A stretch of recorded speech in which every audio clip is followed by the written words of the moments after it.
Welcome to Choice Classic Radio, where we bring to you the greatest old-time radio shows. Like us on Facebook, subscribe to us on YouTube, and thank you for donating at choiceclassicradio.com. The story you are about to hear is true. The names have been changed to protect the innocent. Fatima Cigarettes. Best of all, king-size cigarettes brings you Dragnet.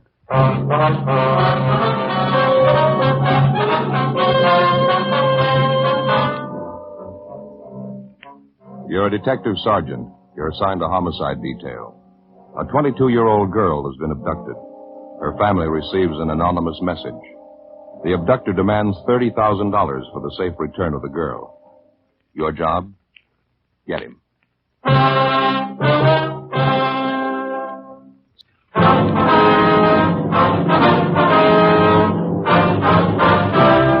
Dragnet, the documented drama of an actual crime. For the next 30 minutes, in cooperation with the Los Angeles Police Department, you will travel step by step on the side of the law through an actual case transcribed from official police files.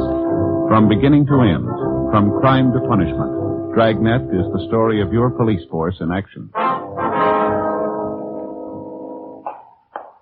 It was Tuesday, October 18th. It was cloudy in Los Angeles. We were working the early morning watch out of homicide. My partner's Ben Romero. The boss is Thad Brown, chief of detectives. My name's Friday. I was on the way back from the stats office, and it was 3:26 a.m. when I got to room 42. Homicide. Hi, Brian. Hi. Got those mugshots you wanted, Joe. Here you go. Oh, thank you. The captain leave yet? Yeah, waiting for me in the garage. You call back? I'm going to right now, yeah. Okay. I guess I better hustle it. See you out there, huh? Right, Brian.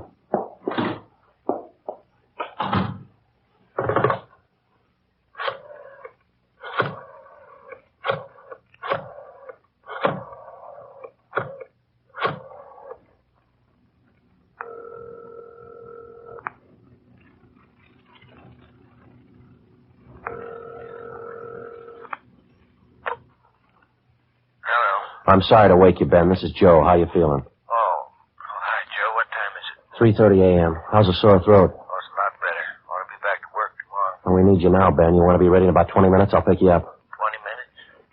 Okay, what's the matter? Man by the name of Martin Sullivan, official down at the Third National Bank. Yeah, what about it? He's got a 22-year-old daughter, or he had one. Huh? She's gone.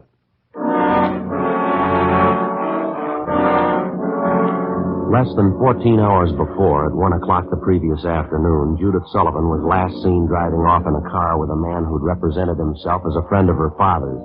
At 11 o'clock that night, the Sullivan family received an anonymous letter demanding $30,000 for the safe return of the girl. It had been the only contact made thus far by the abductor. As soon as we got word of what had happened from the girl's father, a broadcast and an APB had been gotten out. The entire force throughout the city had been alerted. 3:44 a.m. I pulled up in front of Ben's house.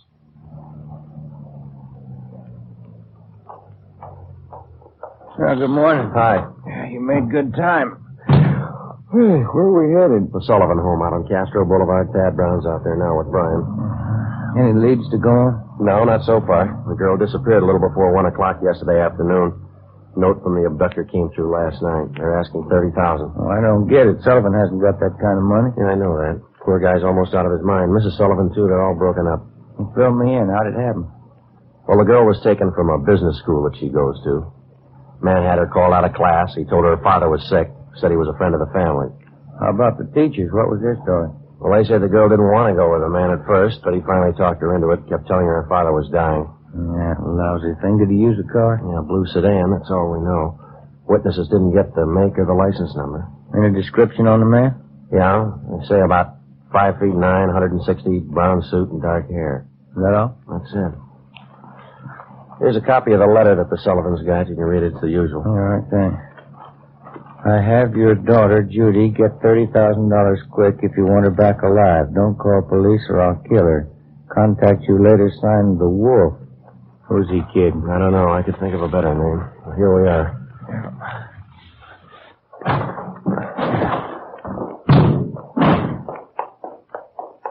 Who's got the original note, Joe? The crime lab. They're checking it for prints and handwriting.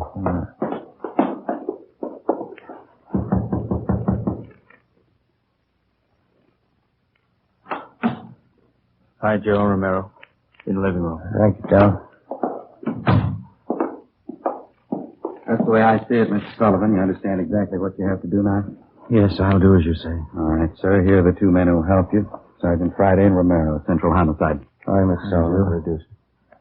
Mr. Brown, are you sure about all this? I keep thinking he might get frightened. He might do something to her. Believe me, Mr. Sullivan, it's the only way. I know how you must feel, but we can't do anything else. All right. I want to see Mrs. Sullivan first. Will you excuse me? I'll be ready in a moment. All right, fine. What is it, Chief? Any development? Back here, in the dining room. Yeah? That's it on the table. Second note from the guy. When did it come? Half an hour ago. Guy had it delivered by a special messenger, used a plain envelope. Messenger kid didn't know anything about it, doesn't remember what the guy looked like. Let's see, Joe. Yeah, all right. It says, meet me in Elysian Park, 5 o'clock this morning near Balkan Drive. Come alone, bring $30,000, will return girl. Don't tell the cops. I'll kill her if you do. It's the same signature, Wolf. Not much time, Chief. It's 4 a.m. now. I know it. We'll have to do as he says. There's no other way. Sullivan's going out there alone, is he? You're going with him, you and Romero. You'll be hidden in the trunk of his car. All right. Anything else? Any plan you want us to follow? Get him, that's all.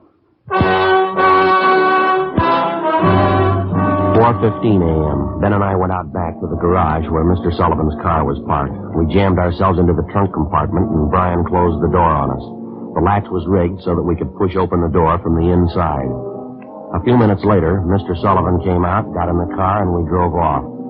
At 5 minutes to 5, we pulled up at the designated meeting place up in Elysian Park. We waited. Nothing happened. 5 minutes past 5 a.m. Still nothing. Outside, it started to thunder.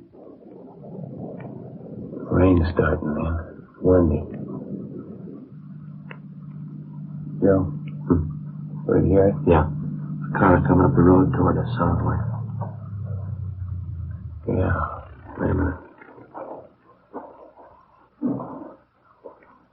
Coming over this way. Yeah, sounds that way, doesn't it? Are you ready? Right. All right, easy. Coming back here. Watch it now.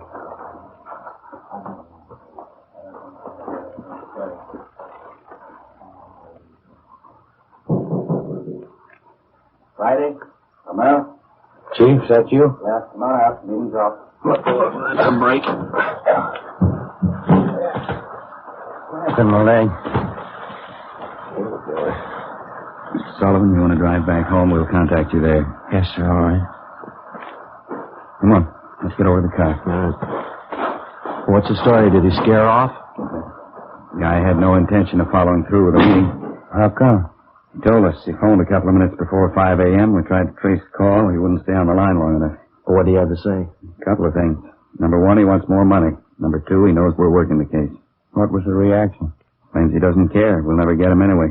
Well, how's the thing stand now? $50,000. He wants it in the next 12 hours.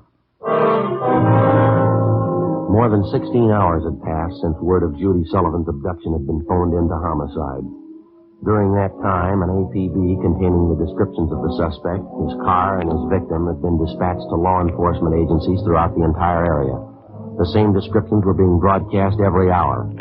The Sullivan home had been placed under strict surveillance, and Mr. Sullivan instructed not to contact the suspect without the knowledge of the police. The girl's father had raised almost $10,000 in cash to buy him off, and the serial numbers on each one of the bills had been copied by a police stenographer and rechecked by a homicide officer. So far, the Wolf, as he called himself, had made 3 separate contacts, but he'd covered his tracks well. We knew he was somewhere in the city, 450 square miles of it. We knew we had to find him. 6:18 a.m. We checked back into homicide. What's doing, Brian? Here's a copy of the letter, fellas. Special delivery. Came in about 25 minutes ago. Let's see, Tom. It's the same handwriting, looks like. Check the postmark. Joe must have mailed it right after he grabbed the Here, girl. let me see. Stay away from Sullivan. If the girl's found dead, it's your fault. Stay away, Wolf. Can't seem to make up his mind, huh? Are they checking the original of this for prints, Tom? Yeah, no word yet. How about that second note? Anything on that? Uh-huh. Stahl lifted a couple of prints, running them through R&I. So who's watching the Sullivan house now? Gomez and Thaxter. Chief's out there, too. He's still afraid the girl's father will try to make a deal with the guy. He tried it yet? No, not yet. Well, you couldn't blame him if he did. He's worried sick. I got it. All right. Homicide, Romero. Yeah, that's right. How do you spell it? Okay, right. Yeah, thanks a lot. Record Bureau. Those two prints all lifted from the letter. Run them through the single print file. Any luck? They gotta make. The fingerprint that was lifted from the suspect's letter was identified as belonging to a Donald Alfred Kiefer, WMA, age 29, 5 feet 8 inches, 170 pounds, brown eyes, dark brown hair. He had one previous arrest for forgery in Los Angeles 10 months before. At the time of his arrest, Kiefer's occupation was listed as bank clerk at the Third National Bank. Well, I went down the hall to the Record Bureau to pull the crime report. Brian checked by latent prints to see if they'd gotten anything off the last note from the suspect. Ben went to check with John Meyer in handwriting. 7:23 a.m. Chief Thad Brown got back to the office. I showed him Kiefer's crime report. All right, what's the rundown on it? Well, at the time Kiefer pulled the forgery job at the bank, Mr. Sullivan was one of the vice presidents. He was the one that preferred charges against Kiefer, and he saw that he was prosecuted. Where's this Kiefer now? Well, let me check that. He was placed on probation on May 16th this year. He returned to his home in Omaha, Nebraska. That's 1380 Mackinac Avenue. You call Omaha? I got the call in now. Ben took an exemplar of Kiefer's handwriting from the package. Don Meyer's going over it now. Chief? Hi. What about that last note? I got the report right here. How's it look? Well, Stahl lifted some prints off it, brought them out with the iodine fume gun. They match with the first. There's something else. What's that? They examined the paper for watermarks and texture. Both notes are written on the same paper. Impressions show both pieces of paper from the same tablet. Check the density of the carbon in the pencil he used. Both specimens match, same pencil. Joe. Oh, hi, Skipper. Hi. Did you catch up with Don Meyer, Ben? Yeah, he went over the handwriting. Looks pretty good. What's the word? It's as close as you can get. Here are the two exemplars. Francis crosses, double loops his L, open A's, pressure on the downstroke. Donald Kiefer, the wolf, same handwriting. By noontime, Donald Kiefer's description had been broadcast throughout the entire area. Bulletins were dispatched to all departments, and a supplementary APB was gotten out. Special details were stationed at every post office in the city to watch for notes from the suspect that might come through the mail. The bus depots, railroad terminals, the airports, and all main roads leading out of the city were kept under strict surveillance. The entire Los Angeles area was broken down into single square-mile districts, and a house-to-house canvass was started. A squad of men were assigned to cover each square mile. Outlying towns and cities were requested to do the same. By 4 o'clock that afternoon, one of the greatest dragnet operations in the history of the city was underway. We were sure Donald Kiefer was somewhere inside. 5:12 p.m. We got the call back from the Omaha police. That so? Again, please. What was that? 6 X-ray 419 Nebraska plate. Right. Fine, Lieutenant. Thanks. Bye. They made the car? That and a lot more. The Omaha cops are looking for Kiefer, too. They want him for a robbery there 2 months ago. He used a stolen blue sedan in the robbery. 1939 model, Nebraska plate, 6 X-ray 419. What about his family and friends? Have they been checked? Yeah, they say Kiefer left Omaha about 6 weeks ago. I don't know where he was headed. We better get that car description to communications, huh? APB and a radiogram? Yeah, right. Friday, Romero? Yeah. What are you tied up with? Just got a call back from Omaha. Make on Kiefer in the car. Give it to me. You two get out to Sullivan House as fast as you can. See Harris out there. Okay, what happened? Mr. Sullivan, he's disappeared.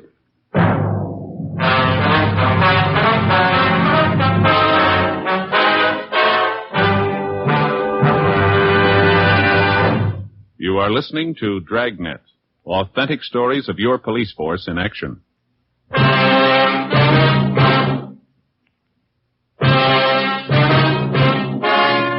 Wednesday, October 19th, 5:48 p.m. Ben and I drove out to the Sullivan home, where we checked with Bert Harris, the man who'd been assigned to watch Mr. Sullivan. He told us that at about 3 o'clock that afternoon, the father of the missing girl had a phone call. He said he had to go down to the bank, and Harris went with him. While they were at the bank, Mr. Sullivan succeeded in decoying Harris with a fake telephone call. While Harris was answering the call, Sullivan disappeared. Did Mr. Sullivan get any more money while he was at the bank, Bert? Yeah, $5,000. Did you get the serial numbers off the bills? Uh-huh. Shouldn't have let him get out of my sight. Forget it. Right now we got to find out where he's gone to meet Kiefer.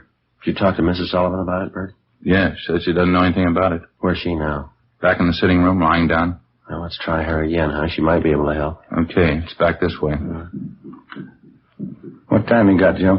It's 5 minutes past 6. I get it. How's that? Yeah, where are you? What? Oh, well, where are you? Where are you? All right, we'll be right out. Yeah? Mr. Sullivan, he met with Kiefer out in Laurel Canyon. Did he get his daughter back? Yeah, he did. Wrapped in newspaper. All units in the area were notified immediately that a contact had been made with the suspect, Donald Kiefer. We got in the car and we drove out to Laurel Canyon. The entire area had been blocked off. We found Martin Sullivan standing in the middle of the road at the end of East Winding Way. 500 feet down the hill was a private residence where Sullivan had telephoned us, the only building in the immediate vicinity. A few yards beyond the point where East Winding Way ended, back in a clump of tall grass, we found the body of 22-year-old Judy Sullivan. We notified the crime lab, Chief Thad Brown, and the coroner. Despite the severe emotional shock, Mr. Sullivan told us the story. He said Judy was all right. I believed him. I wanted her back. Judy. I tricked the officer, the one watching me. Kiefer said to come alone, no police. Did you see his car, Mr. Sullivan? I wanted her back. I wanted Judy back. I did as he said. I drove out here at 6 o'clock. I waited. I put the money on the front seat, like he said. Did he get the money, sir? And then I got out. I left the parking lights on. I stood up there by the end of the road, and I waited. And then he drove up. He took the money. And then he came up to me. He had a gun. I wanted Judy back. He had a gun. Did you see his car? He said she was up there. Beyond the road, she was tied to a tree, he said. I wanted her back. Now, look, Mr. Sullivan, did you see his car? I went to look for Judy. He drove away. She wasn't there by the tree. I couldn't find her. None. Way back. I saw the money on the way. Yes, sir. Oh, Lord, let me find him. Oh, Lord, let me kill him.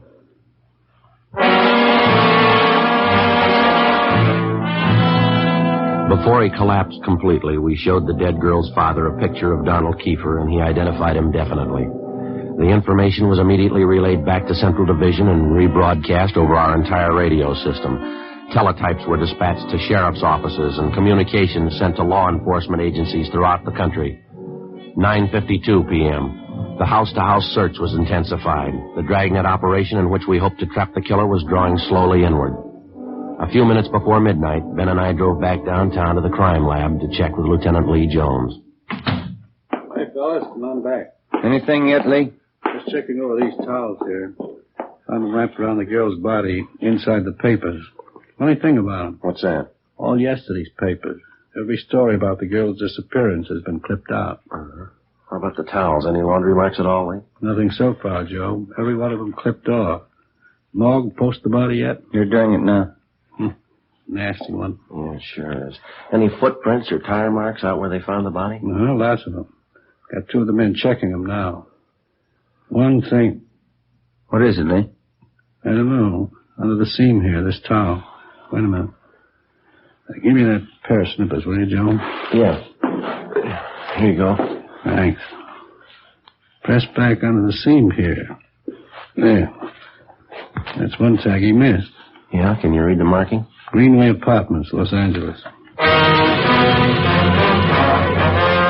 12:34 a.m. We located the Greenway Apartments in the East Wilshire district, and we checked with the manager. He identified Kiefer's mugshot, but he said he hadn't been home to the apartment since the day before. We called the crime lab, and we went up to check the suspect's apartment. One look was enough.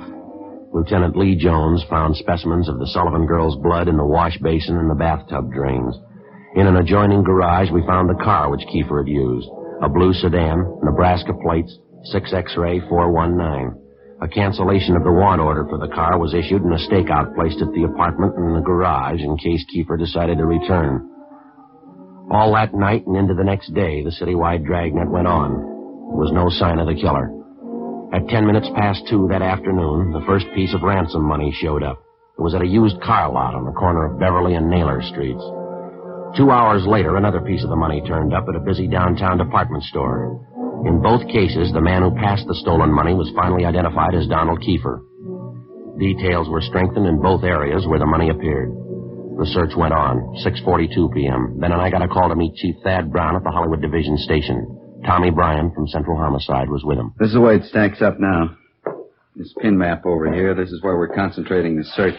This area here. How about the lead we had on him downtown? Didn't it work out? No, the last 20 minutes we picked up 3 possible leads on the man out in this neighborhood here. East of Vine, south of Franklin, west of La Brea, north of Santa Monica. Mm-hmm. More ransom money show up? You got it there, Brian. Read it off. Yeah. 5:35, Sunset and Highland. Newsboy thought he saw Kiefer crossing the street. 20 minutes later, a salesgirl in the diamond store up on Hollywood Boulevard thought she saw him. 10 minutes after that, he was reported seen near the intersection of Hollywood Boulevard and Las Palmas. You figure the reports are reliable? They were all checked out. Didn't put too much faith in him till a few minutes ago. How's that? $5 bill was passed at a cigar store, Hollywood Boulevard and Hawthorne, ransom money. We've already doubled the number of men and cars in the area. Men stationed at every intersection to keep an eye on pedestrian traffic. We're covering everything. Streets, stores, covering the whole neighborhood. I'll get it. Homicide, Brian. Yeah, just a minute. You, Chief. Oh. That, Brian?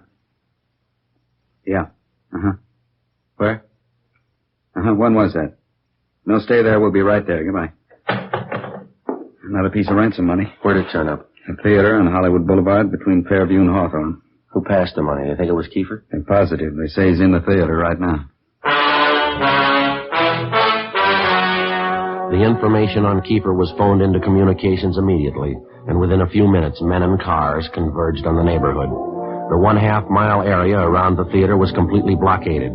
Every exit and entrance to the theater was covered. 7:23 p.m. Ben and I, along with Chief Thad Brown and Tom Bryan, met in the theater manager's office. Brown outlined our plan of operation. At 7:32 p.m., a detail of 14 men walked down the side aisles on the main floor of the theater and took up their posts on either side of the orchestra pit. The picture was stopped and every light in the theater was turned on. Chief Brown, Bryan, Gomez, Thaxter, Ben, and myself went down the aisle and up onto the stage. Chief Brown made the announcement. Ladies and gentlemen, if you hold it quiet for a minute, please. We're sorry to interrupt the picture, but this is a very important matter. We're police officers. Maybe you've read about it in the papers. A girl by the name of Judy Sullivan was abducted and murdered the day before yesterday. We think we've traced the man who murdered her to this theater. We believe he's in this theater now. We're going to search the theater row by row, and we'd like to ask your cooperation. There's no need to be panicky or afraid. Those who wish to leave now may do so. Leave by the main entrance. Each one of you will be checked as you go out the door. For the benefit of the man we're looking for, don't try to escape. Every exit is covered. The entire area is blockaded. Don't place any more lives in jeopardy. All right, now... Hey! Hey, right there! There he goes! There! Outside exit! Come on, Ben. Joe, he's right down the alley heading to the basement. Backstage, Joe. We can make it from here. All right, come on. Through here. Down here. Right with you. In here.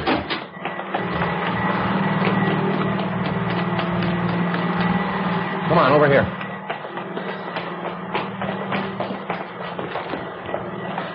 Air conditioning unit for the theater. Yeah. I don't see him, do you? No. You can't get out. There's just 2 exits. We got them both covered. Look out, Ben. There he is. All right, keeper, hold it. All right, throw your gun over here. Come on, throw it out. Okay, I got it. You got it, don't shoot. All right, let's take him. Yeah. All right. Okay, you got my gun. I didn't mean to shoot at you. You forced me to... Put the cuffs on him, Ben. Yeah, right. Get your hands off of me. All right, Keeper. Got the same for you, too. All right, now hold it. All right, Ben, you all right? Yeah. All right, try the cuffs on him now, huh? Yeah, Got him, huh? Yeah. It's a rough one. Hey, it's starting to rain again. It's really pouring out there. Yeah? Guess we better get him out the car, huh? What's the hurry? How do you mean? Why spoil a good rain?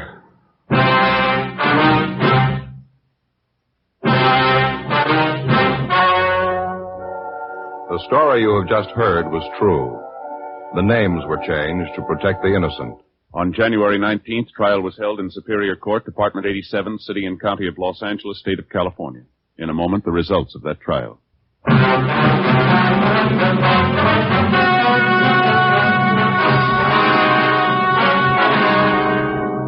Donald Alfred Kiefer was tried and convicted of murder in the first degree, and on the recommendation of the jury, he received the death penalty. He was executed in the lethal gas chamber at the State Penitentiary, San Quentin, California.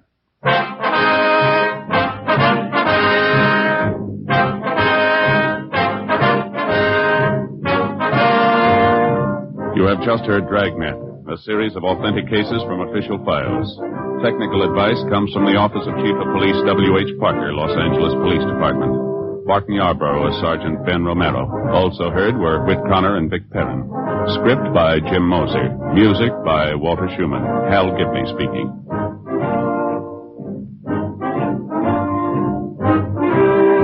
Fatima Cigarettes, best of all king-size cigarettes, has brought you Dragnet, transcribed from Los Angeles.